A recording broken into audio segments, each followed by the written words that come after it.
Hello and welcome to my classroom blog. This is Carrie Stoyle and today's podcast is going to cover how I use a Web 2.0 tool called KidBlog in my 5th grade classroom. For those of you who may not be familiar with KidBlog, I pulled up the bio here off of TeacherCast about the developer of KidBlog. As you can see, his name is Matt Hardy. He is also a teacher, a 3rd, 4th, 5th grade teacher who developed this in '07 as a way for his students to blog in a safe and secure setting. While future podcasts will deal with how to create your classroom and set up student accounts, this podcast is going to deal solely with how it is being used today in my classroom.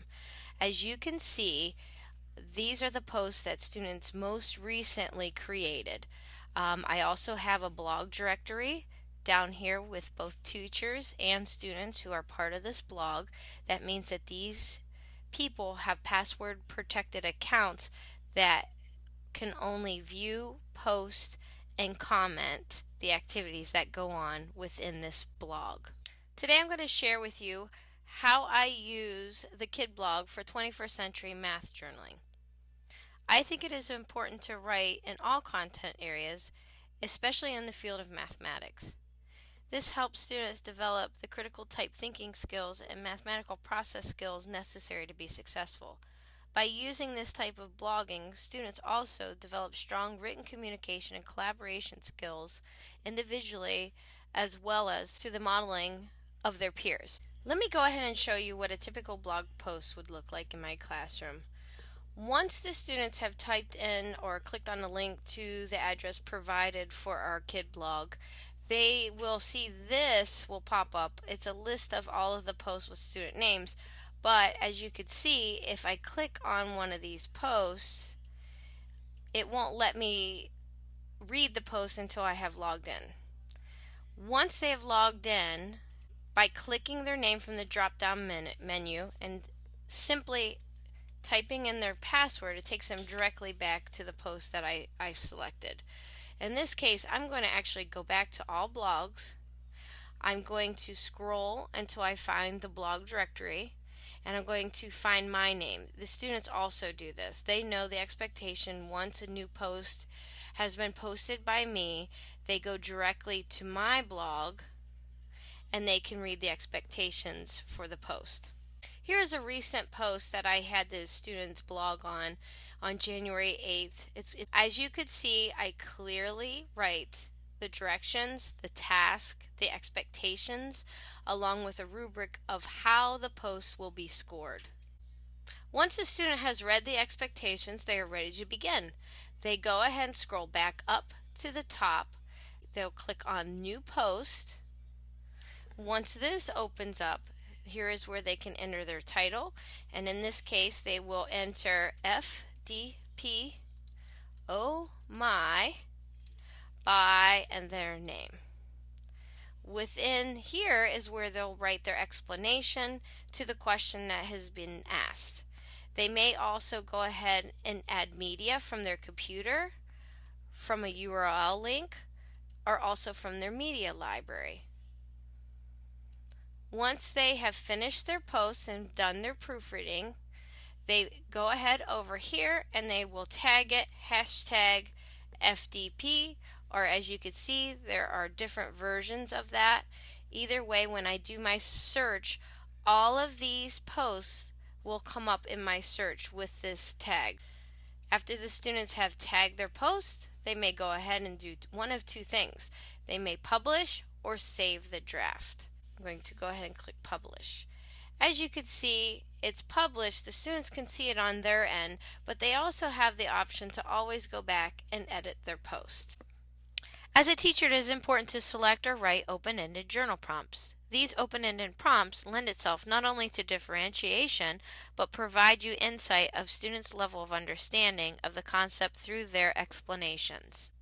As you can see, here are a variety of different posts that I have provided for my students throughout the school year. I teach both math and science, so you can see a mix of both as I scroll down through with the different dates that they were initially assigned. What is also nice as a teacher, I have log of these posts and I can use them again in future years. Here's one for science. This was my initial icebreaker just to get them writing. Depending on whether the prompt is given as a pre-assessment of knowledge, formative or summative assessment will depend on whether I will withhold student posts until all have posted or release them live as the students post. By withholding posts, this gives students the opportunity to think independently about the topic. I use this for pre-assessment of student knowledge as well as summative assessment. How I can access this kind of control, I go to my control panel. From here, I could go to settings. Once I'm in settings, across the top here gives me several options. Now, in regards to posts, I could click on the post feature. Once I'm in the post feature where it says post approval, this is where I will select whether or not I would like for those to be posted automatically live or wait for my approval.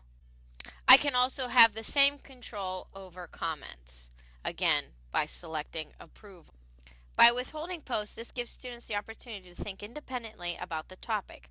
I use this for pre-assessment of student knowledge as well as summative assessment. I typically allow students' posts to be automatically approved when they are working collaboratively to gain knowledge in order to enhance their understanding on a new concept.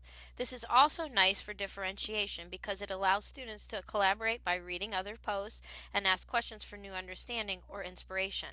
And I love that students are motivated to read posts and respond not only in the classroom but on their own at home. As you can see, this can be used as a blended or flipped classroom style initiative in your classroom. Let's go ahead and look at a student post in reaction to the original prompt that I have given. I'm going to go ahead back to class blogs. I can then select from the list of students which student I would like to see. I'm going to go ahead down to this student here. I'm going to scroll down to her post in response to my original prompt, FDP oh my, and as you can see, she's left her paragraph of quality examples of how she used fractions, decimals, and percents in her everyday life, as well as a pictorial representation of her words. I'm going to go ahead and share a different student post with you to the same prompt that was given, but perhaps a little bit different take on it. Now, this student had given not only two different pictures, but her examples are a little bit different than the first student that I had originally posted, still meeting the needs established by the rubric provided. Again, once students have completed their post, they are required to go back and leave comments on 3 to 4 other student posts.